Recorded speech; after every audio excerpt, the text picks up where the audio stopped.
All right, we're back here, moving towards round 4 of our Legacy Open Trial today, and now joined by Anuraag, who's sitting in for Caroline Kavanaugh for the rest of the afternoon. He looks like he's in a good mood.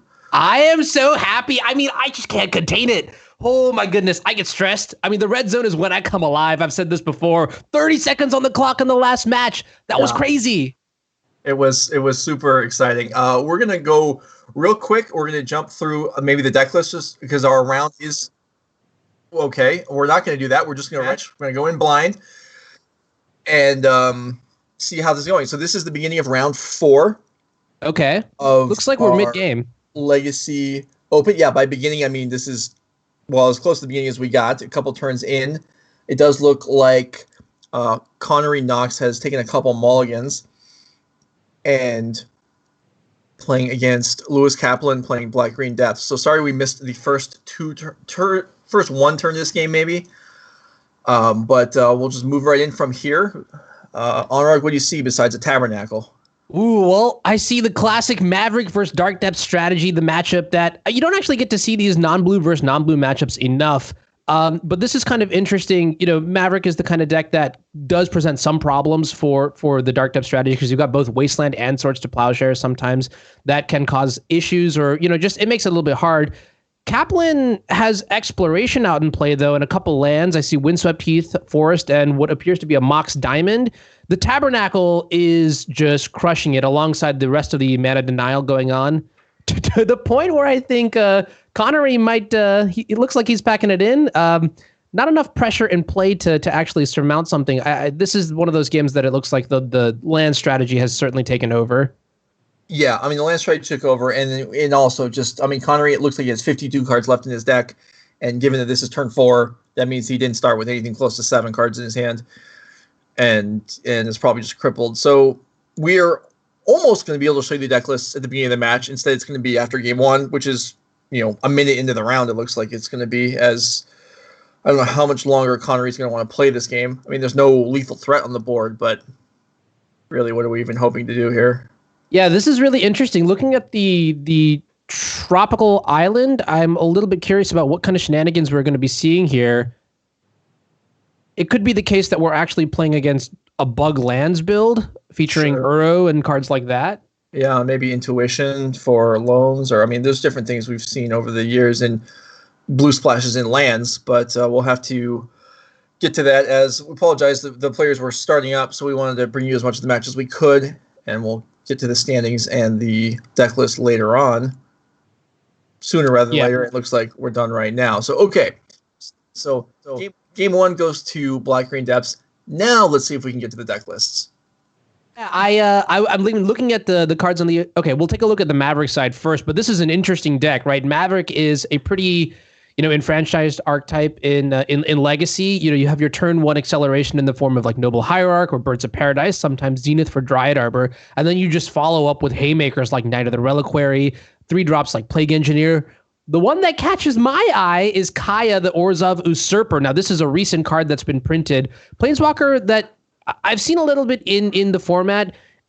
3 mana, so the +1, I think it exiles cards from your either graveyard, Yeah, and you gain life, and then the -1 gets rid of a non-land permanent with CMC 1 or less, and then the ultimate deals a bunch of damage based on the number of exiled cards. So that's kind of interesting. If you're really interested in killing Delver of Secrets or Chalice of the Void, things like that, Kaya definitely does shine. Even being able to hinder escape costs and things like that for Dreadhorde Arcanist, buying back the cantrips and stuff like that becomes a lot harder once Kaya is in play. Yeah, and also a Hex Drinker in the deck, Collector Oof main deck. There's definitely some different things here. Let's go ahead and see Lewis's deck with the lands deck that also has blue in it. What do we see to support this? Okay, maybe we just misread that. What the Tropical Island being in play was actually not that, because it doesn't look like we see any blue cards here or any Tropical Islands. So this looks like green-black depths. So really, this is the alternative. The most common alternative to the green-white depths that we saw last round. Yeah, this is interesting. I mean, Black-Green Depths is also another, archetype that we've seen a lot lately. I mean, Negator77, who's the current trophy leader on Magic Online, has been playing this deck a lot. So this is a deck, an archetype that is based on getting a quick 20/20 out into play, protecting it, and making sure that it can connect for 20 points of lethal damage. The easiest. Let me stop you. I'm sorry, Anuraag. There's an error here because the deck we saw not only did it have Tropical Island, it had Sylvan Library, which also does not appear to be present in this.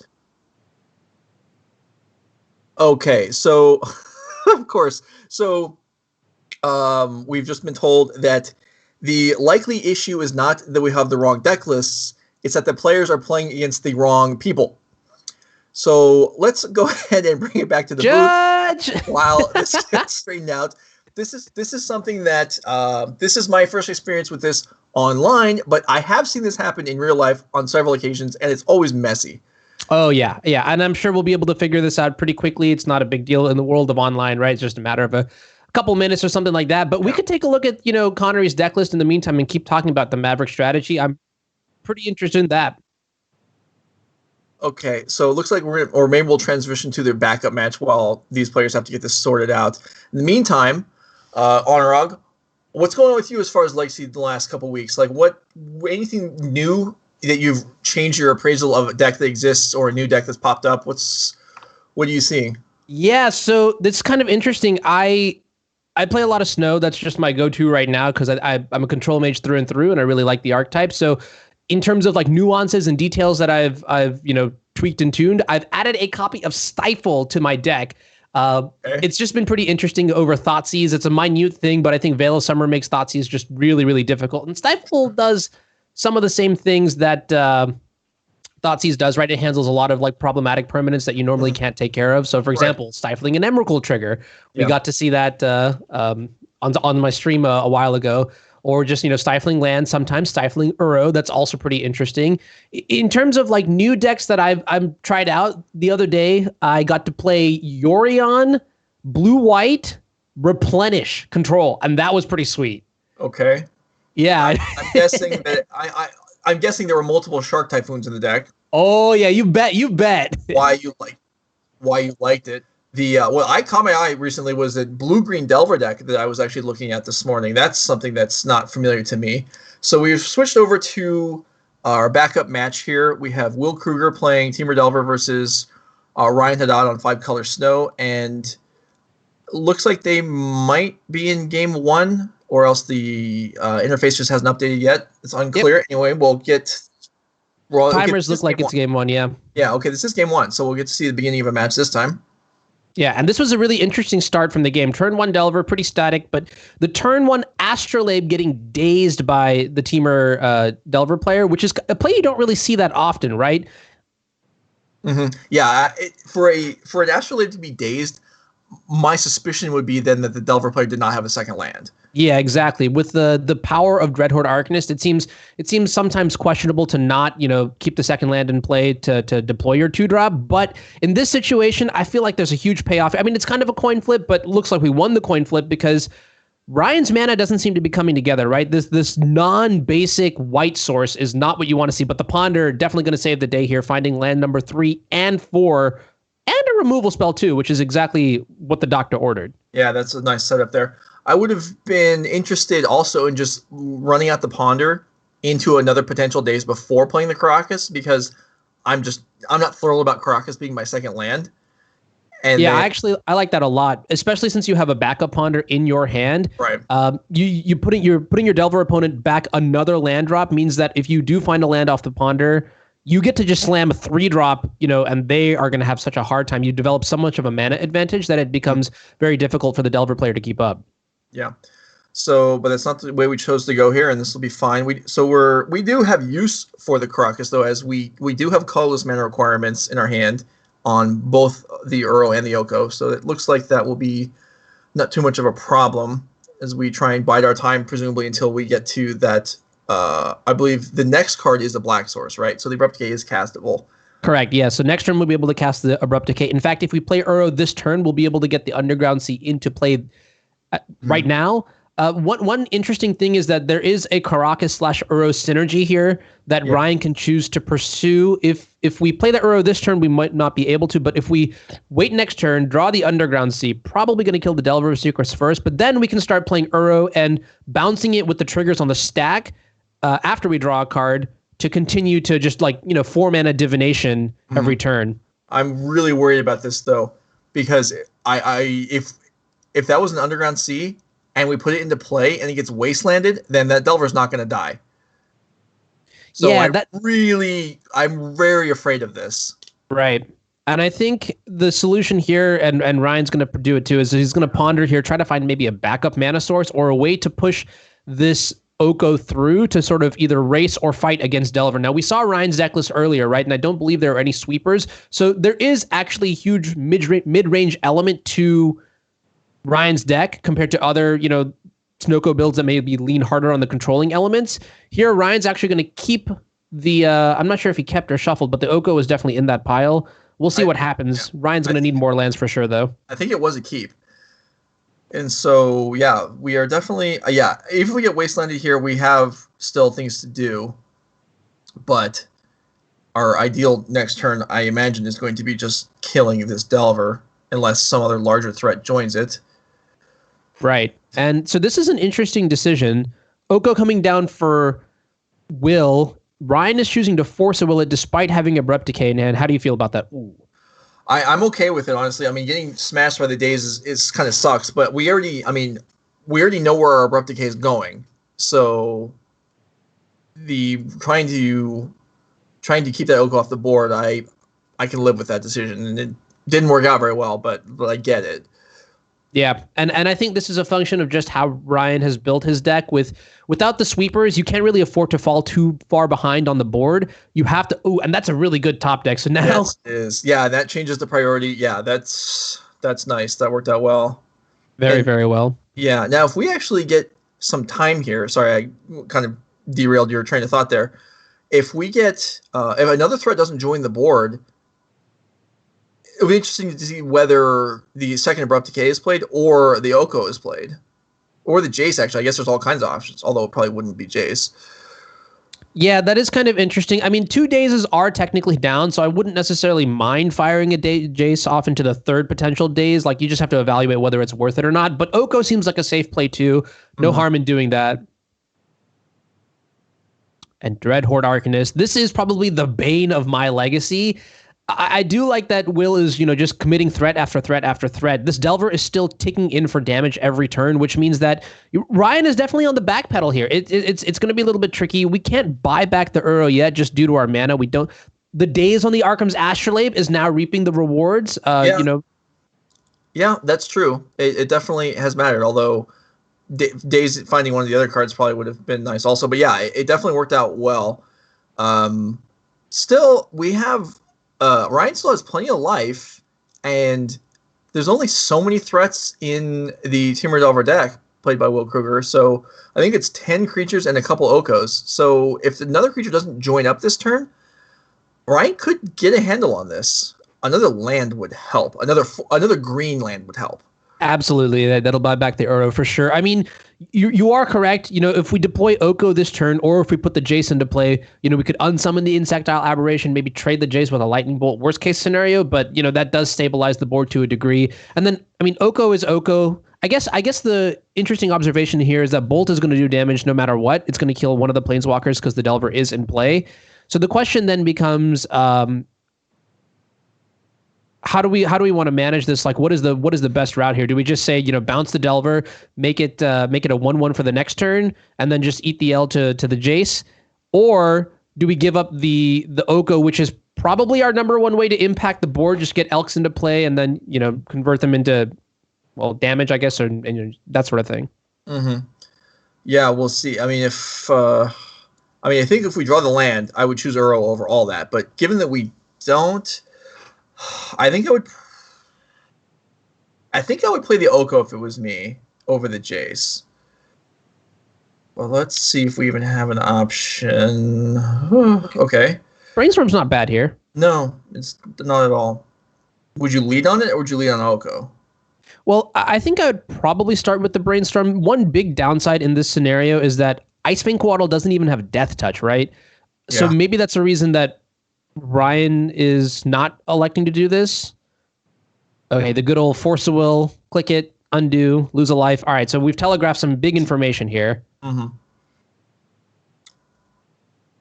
But I also think the most important thing right now, Ryan just needs to get his mana set up, right? Without the Arkham's Astrolabe, it's not like we can cast all the spells in our deck. And I think Uro is basically the end-all, be-all in this matchup. Whoa. It's gonna. Wow, okay. So, as far as I know, there's no way to bluff the interaction that just happened on Will's side. So there is a Force of Will in hand. Just chosen not to cast it.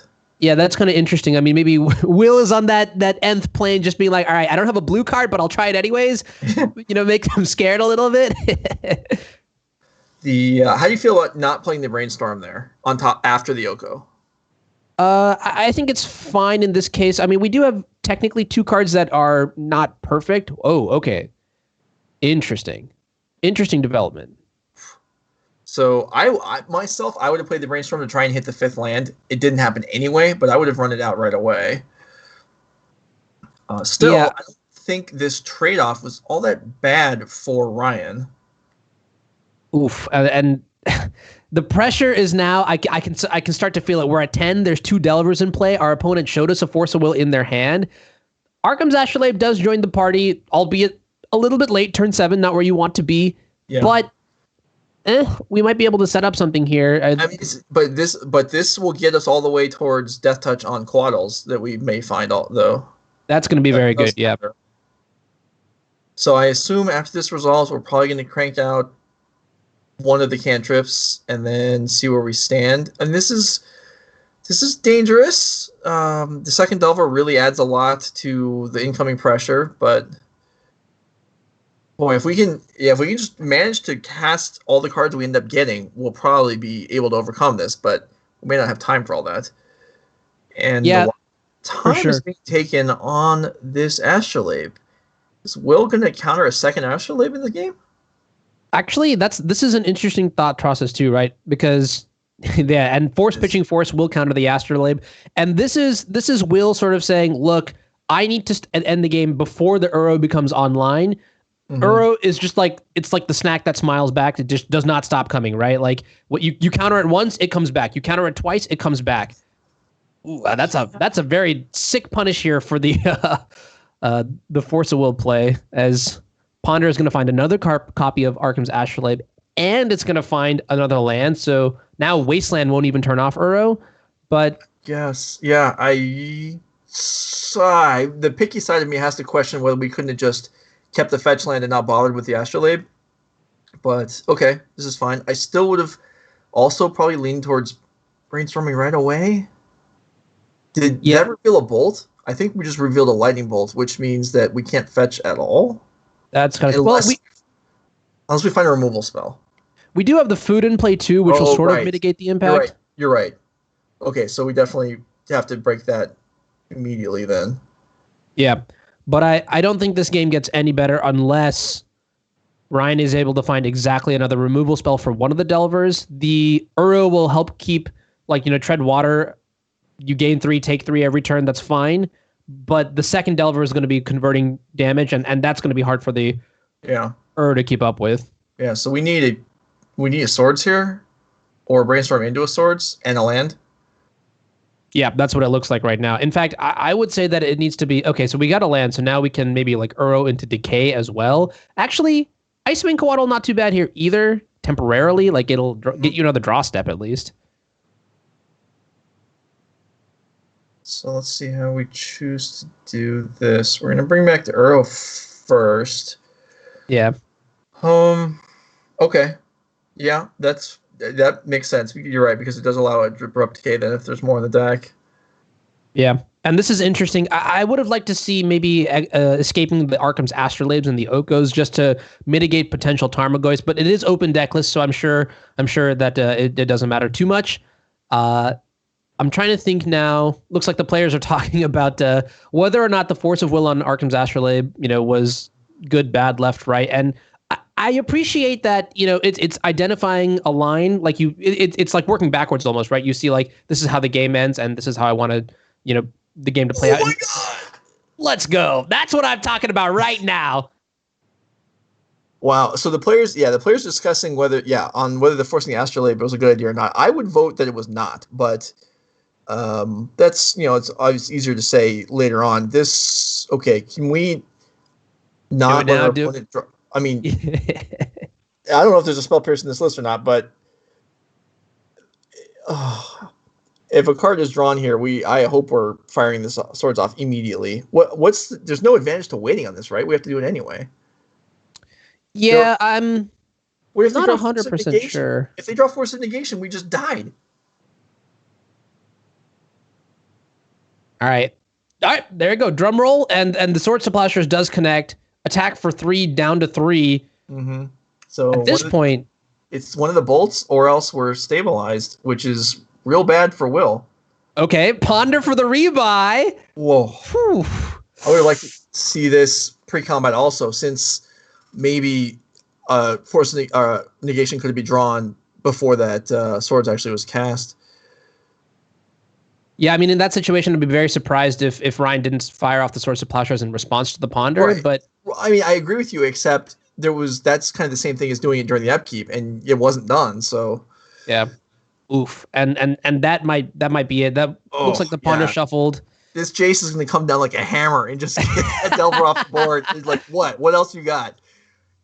Oh man, I know earlier we were talking about like how Uro is like a fine card in Legacy.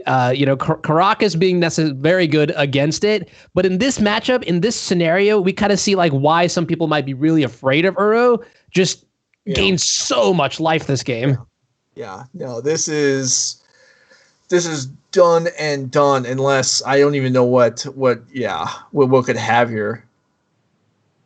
Yeah, and it looks like the players are also picking up on the sequencing and things like that. Yeah, Will sees the writing on the wall. Uro plus Jace the Mind Sculptor is a lot.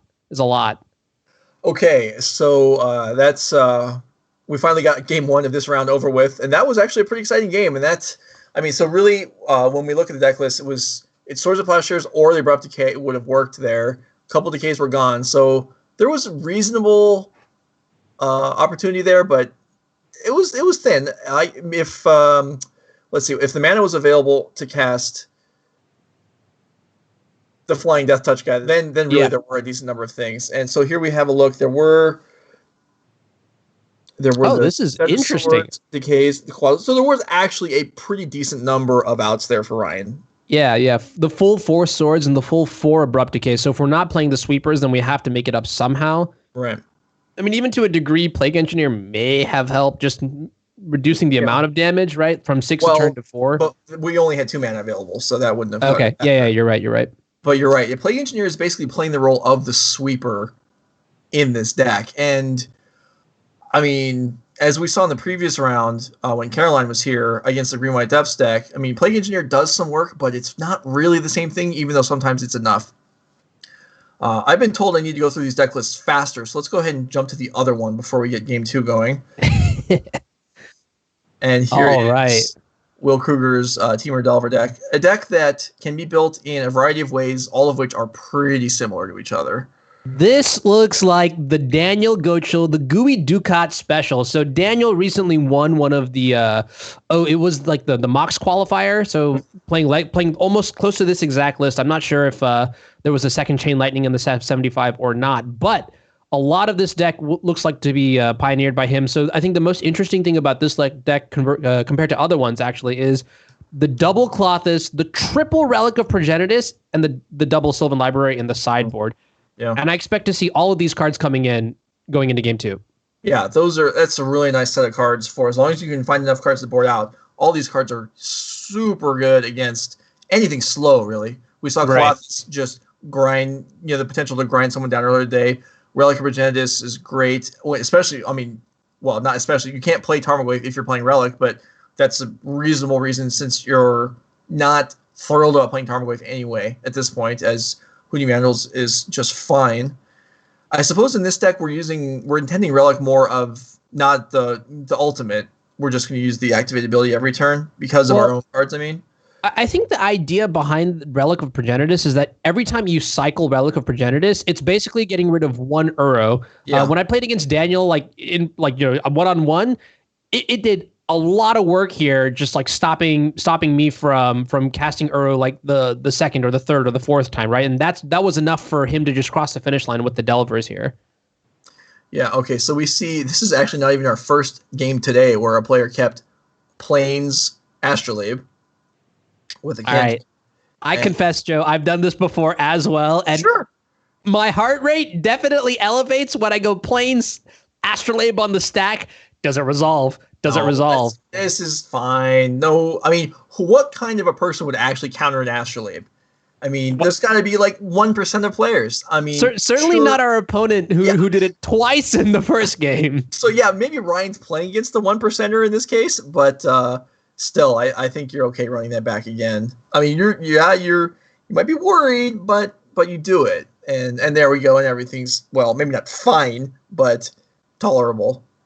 Yeah, I mean, that was definitely like a hoo-hoo. All right, now that the Astrolabe is in play, we actually get a game of Magic here. But it's kind of disgusting just to see like how Astrolabe is tying together this entire hand of like basically uncastable spells otherwise. Like you've got Red Blast, the Abrupt Decay. Like, have some respect for the game, Arkham's Astrolabe, please. I know these 5-color snow decks are out of control. All people playing snow should be in their own format, their own division of Magic, so other people don't have to deal with them. Yeah, and this is an interesting development. So I do like that we're using the Abrupt Decay on the Dreadhorde Arcanist here, uncounterable, no shenanigans. We've got another one as well. Plus, this gives us the choice next turn to either have Swords to Plowshares plus Red Elemental Blast or just Abrupt Decay available. Right. Yeah, we definitely want to keep our options open as much as we can because we're, in Ryan's place, the reactive deck here. We are just trying to stay alive and maintain our life total in the early turns of the game here. Yeah, absolutely. And so this is interesting. If I'm in Will's seat, I think really what I'd be gunning for is another threat like the Delver of Secrets, or maybe like a Wasteland to punish the Underground Sea here, just like set Ryan back a little bit. But Ryan is just drawing bangers off the top, and by that I just mean mana sources, right? That's exactly what his hand needs. That's exactly what he's getting. Yeah, I don't know how often Snow-Covered Forest is referred to as a banger, but in this case, I agree with you. That is perfect, as it really enables almost everything in our hand, and the Back to Basics becomes, castable. We're not going to play it this turn, I wouldn't think, but that is a very powerful card if we can ever get it onto the board, maybe once the resources are depleted a little bit. Yeah, so now this is an interesting decision point here, right? So one of the when you have all of these removal spells, you literally have 3 removal spells for Delver. So it's basically like Butcher's Night Out. How do you want to slice and dice this Insectile Aberration? How would you optimize the removal here, just in context of like the threats that Will is playing? Well, I do think I'm totally okay with this, as I like holding up the decay for potential. I mean, I don't know that we'd ever want to kill a relic, but it's possible at least. But playing the Red Blast there, as opposed to the swords, is certainly that's questionable. I think it's okay doing it the way that it happened, but I do think that is worthy of consideration. And now Colossus comes down, and that's going to resolve, and that's just, there's no easy way to deal with this. In fact, I would tell you that there's no way to deal with this. Klothys is one of the threats that just, once it resolves, it's on the board, and most snow builds don't actually have efficient ways to get rid of it. I mean, like, you could maybe, like, big brain your way into playing Aether Gust and things like that. The real solution here is that Ryan is just going to have to outright race the Klothys and hope that that gets there, right? So in this board state, like, Ryan's got only 4 cards in his graveyard. Buying back Uro is going to be extremely difficult from this position because the Klothys is just going to constantly tax the graveyard, right? And this is how you actually get to see the the Gooey Dukat Delver strategy, patented technology, in execution, in play, right? We're just going to tax the graveyard so much, have threats that can't be killed or that are very difficult to kill, like Sylvan Library and Klothys, and then attack, and there's no way to stabilize the board properly because you don't have a graveyard to escape your Uro. Mm-hmm. So we had Oko get countered there. the choice of the Oko versus the back to basics there, if you think one of them, like either one resolving is great, but if one's going to get countered, which one do you play first? Well, we are at 19 life, so I don't particularly mind not. I mean, like I feel like there's an illusion of having time here. I don't know how much time that is because Klothys is inevitable, right? Mm-hmm. So, just like Nanos, yeah. Okay, cool, we get it. But yeah, in this situation, I think maybe throwing the Oko out there is fine because the back to basics is technically lights out. It is, just like saying, Will, you no longer get to play the game. All you've got is this one enchantment in play, and I'm going to be able to beat the Klothys. I'm going to find my extra copy of Oko or whatever it is, and then I'm going to win the game, right?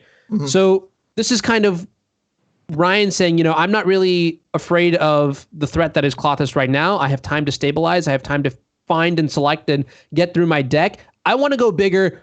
I want what I would maybe think is a little bit greedier, just like the back to basics to end the game here, because it is sort of two-sided here. You are getting rid of all of your opponent's lands, but you do have that Underground Sea, which you kind of want to be able to use freely just to play through like Daze and potentially Spell Pierce and things like that. Mm-hmm. Yeah, one as far as a couple turns ago, the removal spell choice when we had the Red Blast and the swords for that Delver, the swords can deal with Hooting Mandrills, which nothing else currently does aside from, I guess, Quaddle. So that is probably the other side of that consideration for Ryan. As far as last turn, I feel like I might have let out the back to basics last turn if it was me. Probably the same result was going to happen either way. Now we actually have quite a bit of protection for the back to basics, but also because Will had 3 land tapped last turn, and now there's only 1 tapped, and so resolving the back to basics the previous turn was better, I feel like. So I think I would have run that out there. Now I guess we're sitting on Quaddle, and I mean Quaddle's fine, but that's not gonna put a dent in the race with the Klothys here.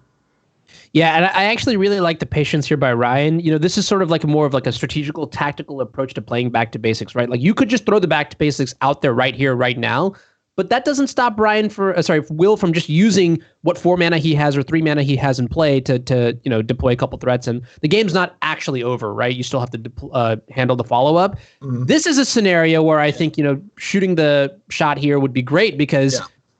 You're just getting so much more value out of it, guaranteed value out of it. Yeah. We're back to the 3 lands being tapped, and I mean, it looks like this back to basics is not going to be stopped. It's going to come down. Now there's too much protection for it, and then there's an Uro to.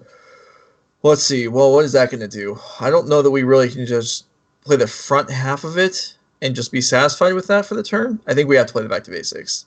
Yeah, I agree with you. I would personally play the back to basics here. I don't actually like deploying the Uro into an active Klothys. It does stall a little bit, bumping us back up to 18 life, but I don't think the game is about that right now. We're not so low in life total that we actually need that right now. And it is possible. I mean, there are other Uros in the deck, so it could still happen, but it is possible that Ryan could get up to 7 mana and be able to actually do both halves of Uro in the same turn.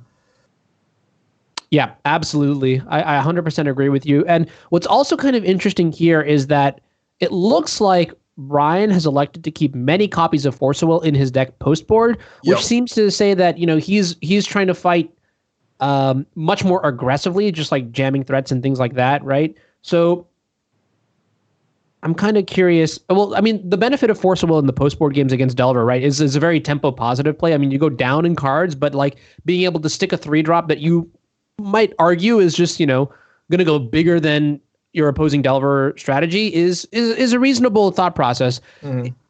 You could argue that like because your opponent's got a lot of the same cards that you do, like Oko and other just haymaker threats like Dreadhorde, that is very very like snowbally powerful cards. 2019 basically, right? That the Force of Will strategy is maybe not going to pay off, but I'm kind of curious to just see what it looks like in final execution. This Ice Fang Quaddle is not doing the job here racing against Klothys. No, it sure isn't. And like these Force of Wills, they seem dead now, but I mean, if we'd been able to force Klothys, this game would be completely different. So it's just a matter of how the timing was and all the things we drew out. But this, how are we going to manage this? Let's see. This back to basics, I feel like if we're not going to play it when our opponent only has one land available, then I don't know why it's... I mean, I don't know what we're doing with it. Yeah, I would imagine that after seeing... And this is kind of like a trap, right? The forcible trap, which is like, all right, well, I've got 2 forces. I need to make sure I have 2 blue cards. Back to basics is the second blue card. But that's a very, very, very low floor for a card, right? I personally agree with you. I like just slamming that back to basics, saying, all right, have it, that kind of thing. Yeah. And here now, again, now that there's 3 land tapped again, I feel like we have to throw it down. Okay, and it looks like Ryan is contemplating the same thing here. Why are we tapping the under NC? It's the mind games. Okay, explain. Nope. Explain to me the mind game of what just happened. Okay, this is all right. Now, I mean, there very well may be a good reasoning for this, but I'm not. It's not jumping out at me as to why we would do things like this. This just it could just be a mistake that those happen, or maybe there is a reason for this. Yeah, that's an interesting question. Maybe Ryan absolutely wants to guarantee that he has 2 mana going into the next turn, which I could definitely see, like Wasteland plus Threat or something like that could be kind of an issue. Mm-hmm. Here, do you sort this? Oh, that's a really good question. That buys a lot. I think you do. Yeah. The thing is that it's going to get... Okay, yeah. And that's a very heads-up play here. This buys you just so much time. You go back up to 18 life, which means you get at least a couple more draw steps when the only threat on the other side of the board is, Drain 2? I like this line. Okay. And the other thing here is, you've also got Icewing Quaddle ×2 plus another Swords to Plowshares. You've got oodles and noodles of removal spells, so double downing here makes a lot more sense. Yeah, we still have... we have lots of turns now, but we still aren't really making any progress. Although we have crimped what Will can actually do. Barring, additional Pyroblasts, I think this back to basics is going to stick, and we have some number of Pyroblasts covered already. Yeah. And I guess here we're actually seeing very nicely how Klothys is just one of the best threats against Snow, because it doesn't die. Like, Swords to Plowshares can't target it. It's not a creature. It's got Indestructible, so it doesn't care about Abrupt Decay. Very tricky situation. No, Klothys is a real nuisance. So we're up to 5 useful mana now. Potentially could have been 6, but okay, 5 for Ryan. So future Uro, we're getting closer to the point where we could actually do something with them. But here we have Oko, and this matters a lot. Mm-hmm. Absolutely. And both players are able to identify this. Immediately force a Will pitching Delver of Secrets. Forcing back. Does Oko resolve? No. Does not. It does not, yeah. First pitching Brainstorm. Okay. Brainstorm would probably be, I would guess, the last blue card to go. So maybe there's no more blue cards in Will's hand. Yep. But to be totally honest, if you're in Will's position, what cards are you even looking for, right? At this rate, the Klothys is just going to end the game. Yeah. Also, hashtag never look. The blue card was the next turn, so I guess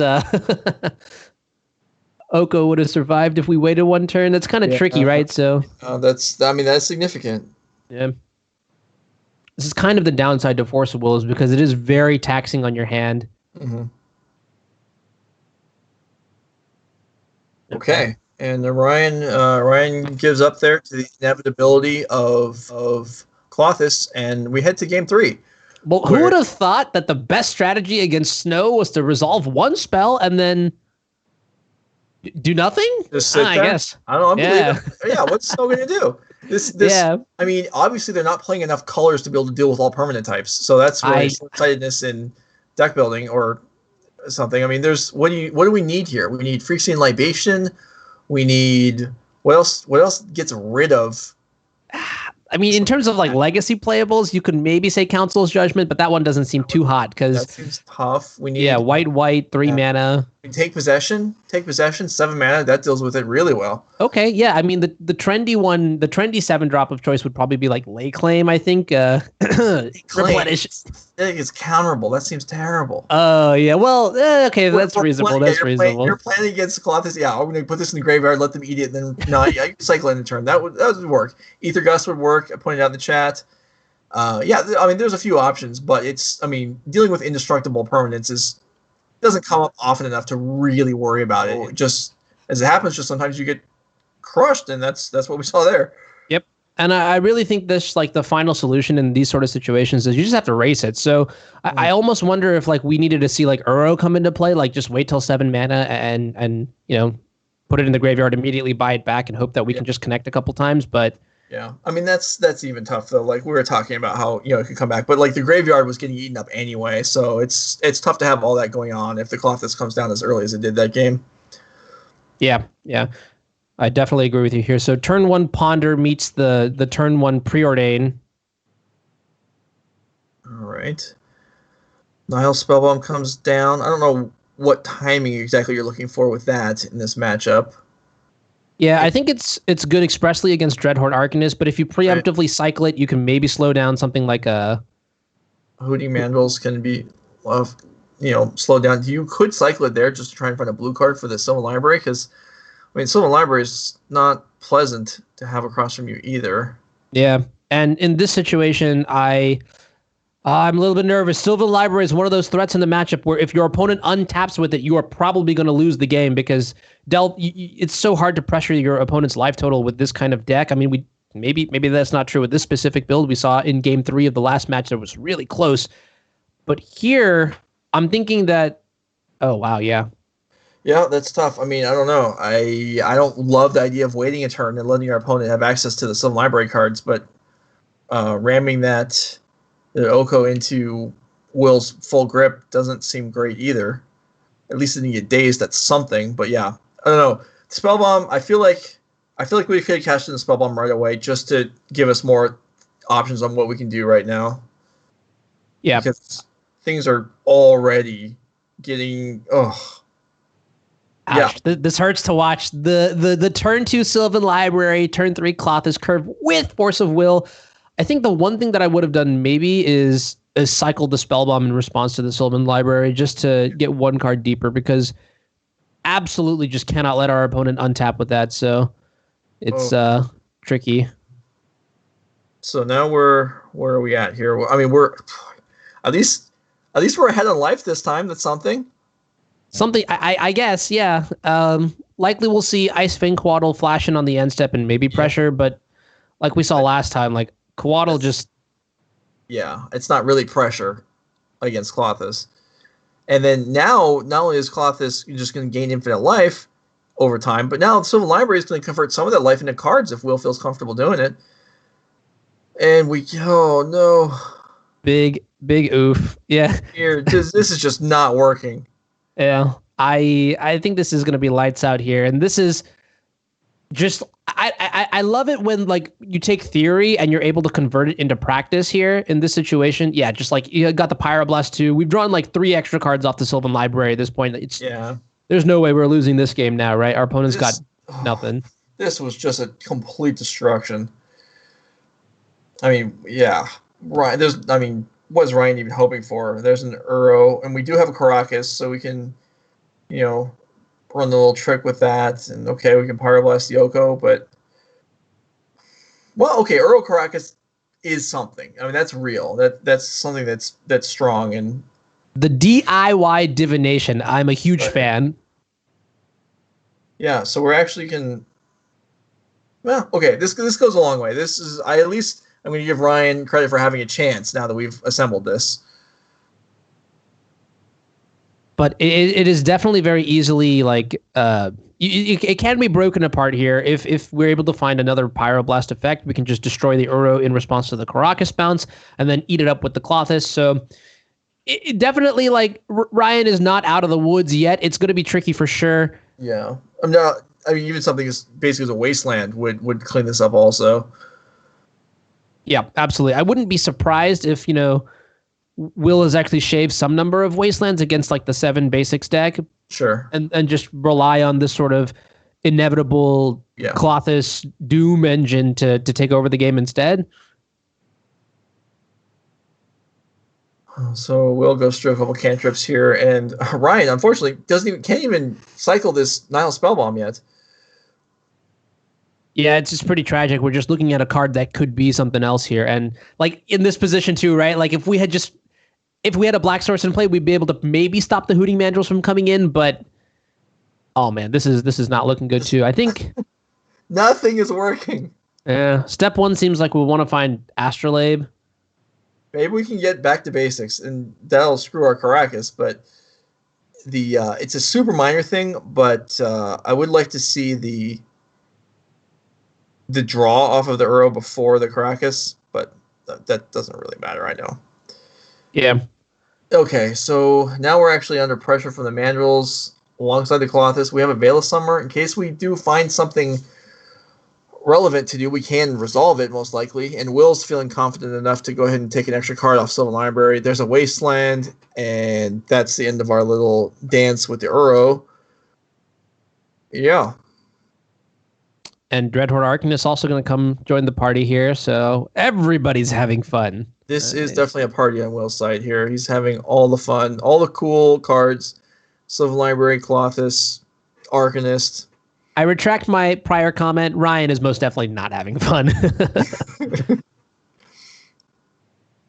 But like, you know, this is exactly, I want to just hammer down this point, right? Like in game one, we really saw like Uro it came in clutch, right? Yes. There were 2 Delvers attacking. We gained 9 life that game. We were able to draw into our last removal spell and stabilize. In games 2 and 3, Will just said, hey, you know that card that did that thing? No, we're not doing this. We're not playing games here. Take out your graveyard 1 card at a time. Klothys, take out your graveyard 2 cards at a time. And now we can even cycle the Relic of Progenituses whatever we want, just if the graveyard ever gets out of hand. Yeah, this is... Yeah, I mean, this is... Will has had all the right cards this game, but on top of that, Ryan's deck just really stumbled on just managing to do anything of relevance. And maybe that is some weakness of the Snow decks, is that they just have a lot of cards that... I mean, there's great cards, but then there's just cards that don't matter. And I agree with you. And honestly, this is one of the reasons why there was a brief period of time where Snow was just not in a good position in the metagame, is because people just figured out, like, if you attack Uro and you have enough counters for like the follow-up Oko, you'll be fine. Like, you don't have to actually worry about like the threats, because the threats don't do anything. We saw like earlier, Caracas was just absolutely crushing Uro, never giving it a chance to attack or generate advantage. And here we see the graveyard not being a factor, so Uro can't do anything. So, I mean, Uro is definitely, if you want to beat it, you can. Yeah. And I think the takeaway from here is that I'd like to see some diversification in just like the threat composition from the Snow side. It's one of the reasons why I actually think Shark Typhoon is actually just phenomenal in this deck, because you can actually, like, in this sort of situation, you just put a Shark Typhoon into play, and then like as you try to stabilize, you'll also just build up an army of sharks, or you could like cycle it for, you know, a reasonable size, and at least it's not, you know, at least it's something. So we see here Veil of Summer just as a cantrip into a Brainstorm in desperation to try and find something, and that initial shot failed, but we have a new Brainstorm, which is going to, I guess, buy us a turn, but nothing here is making any progress against anything that is on their side of the board. And really, there's just nothing in the deck. Are we effectively decked already because there's just nothing we have that can answer the Klothys? I think so. Looking at our deck construction, I mean, unless like we bordered in maybe Garruk, but this does not seem like the matchup for Garruk. So, yeah, I don't know. This is pretty tricky. I think it's 25 cards deep. Looks like Will has assembled his own variation of Voltron in the matchup, which is going to be a bit difficult to surpass. And I mean, in this situation, like, look, you see, we're even going after the Hooting Mandrills here instead of the Dreadhorde Arcanist. I mean, yes, there's no graveyard for Will here, but with the Sylvan Library, we'll probably find some stuff that can do some things. Yeah, and I mean, just tells you. I mean, we got to try and survive a turn. And yeah, so we're gonna get 2 more Ponders off of the Arcanist, And I mean, I think you could even boil this down to this whole entire match down to, look, Will got to untap with Sylvan Library. He paid 8 life, and that's it. That was the game. yeah, and really that doesn't seem. I mean, it's just 2 cards. It's just a Divination plus a Mirror's Guile, but that's a lot when it's that early. Especially when you can convert it into like must counter cards. And your threat density is just so potent with Klothys, Sylvan Library, Oko, Dreadhorde, Arcanist. All of these cards are just incredible in the matchup. And like, you know, if your opponent gets to untap with most of them, you're just like not happy. So potentially, like, I don't know, like we go back, reevaluate sideboarding, or potentially the hand was a mulligan. But all in all, I think this is definitely like what happens in the snowball effect, and Will's going to get rewarded for this for sure. Yeah, I mean, I don't even know if we can really criticize the play as a result. I mean, or the sideboarding. It's just that there's no answer to this Klothys, and it hits the board, and it's just done. And really, that's either you have to live with that, or you have to build a way into your deck to be able to handle it, which does not appear that we've done. Yeah, absolutely. So like we mentioned earlier on, I guess with the current construction, racing Klothys seems to be the only way that we can actually beat it. So potentially that means that you could have brought the Garrick in if you really want to just race. But that's like some next level thinking, right? Because the 5-mana green spell against the Daze Wasteland deck doesn't really seem optimal. No. Yeah, we need... I don't even know what we need. The Kaya would do a ton of work right now. Okay. Kaya ultimately would do 1 billion damage. Actually, it would. You're right. There's a Plains and a Swamp in play. Let's go. I haven't had the pleasure of playing Kaya myself yet. That card seems pretty interesting. A couple people have been telling me to play it, but like in this sort of situation, right? Actually, Kaya against Klothys, who takes the lead there? Klothys will take the lead on the triggers, but then Kaya will catch up all at once. Okay. At one point. Interesting. Yeah, I got to look into that maybe. And these Veil of Summers, I mean, what we just point out as this game winds down towards the end, these Veil of Summers have been pretty bad for Ryan. I mean, obviously there are points where they're going to be great, but they didn't come up. Those were long games, and the Veils were there, and there's nothing for them to do. As Will didn't win by countering spells, Will won by being on the board. Yep, absolutely. And you know, it's kind of interesting because you always feel like Delver is one of those. Historically, it's been one of those decks that's just like, you know, tempo based, right? You put pressure into play, you protect your creatures with cheap counter spells, and then you cross the finish line, right? But what we really saw here was an evolution of the archetype. It's become sort of just rug Jund in almost, you know, where we've got all these value cards, Sylvan Library, Dreadhorde Arcanist. We're able to draw cards constantly. We do have the cheap counter magic in the form of Force of Will and Force of Negation, and even Daze to back it all up. But the day of just like, you know, all right, turn 1 Delver, attack, I hope I get there. It just didn't seem like that was it. I mean, that would have definitely been what Ryan wanted to play against because he had all the Pyroblasts and the Abrupt Decays and the Swords to Plowshares, but Will took a hard pivot here with his strategy. He said, look, I'm going to draw cards, I'm going to put threats into play that you can't interact with, and I'm going to chip away at your life total 2 points at a time. I'll see you on turn 30 dead. Yeah, it's almost a transformational sideboard, even though it doesn't really feel like one because, yeah, like you're saying, like, I mean, Will was not an aggressive deck in the sideboard games. Not at all. Absolutely not. You're right. And that's a stark contrast. Like I don't even feel like it's necessarily. I mean, what you said about the Delver deck kind of evolving, that's one way of looking at it. I would say kind of it's just that the sideboard games were so different than game one. Not that necessarily the deck is different than it used to be, but either way. But yeah, I mean, Will won the games that Will won were not won by Delver Tarmogoyf attacking. Absolutely, They weren't even won by. I mean, Arcanist wins a lot of games these days, but that Arcanist really didn't affect the outcome of that game. It was game was done by the time that came around.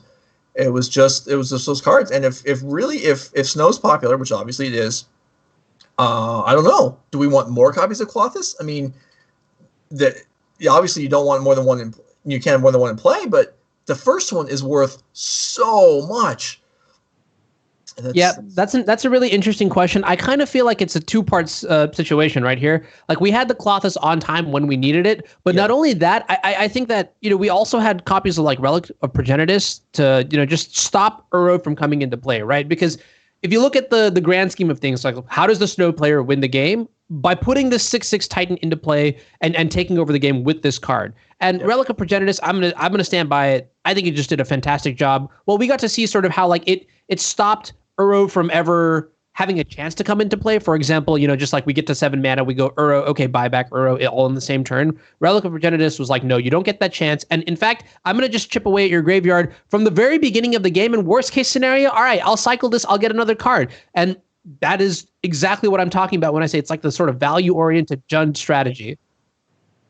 Okay, so we're pretty much at the end of the round, and we're going to bring up standings now, which is a new ability we have after MTG Melee now gives us access to the data, and MaxCon spent a ton of time setting this up. So now we have standings. At the conclusion of round 4, we can see that Connery, Knox, and his Maverick deck are on top alongside Michael Ardoin, Justin Brickman, and Will Krueger, who we just saw win.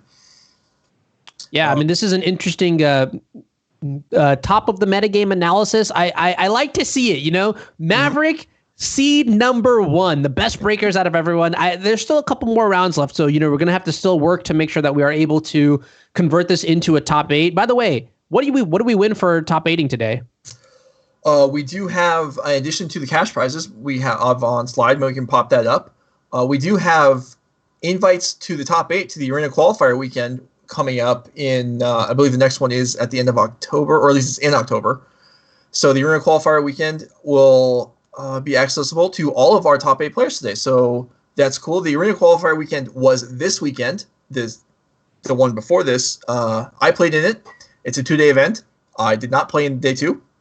Which was too bad, but I had to be here anyway, so it really wasn't a big deal.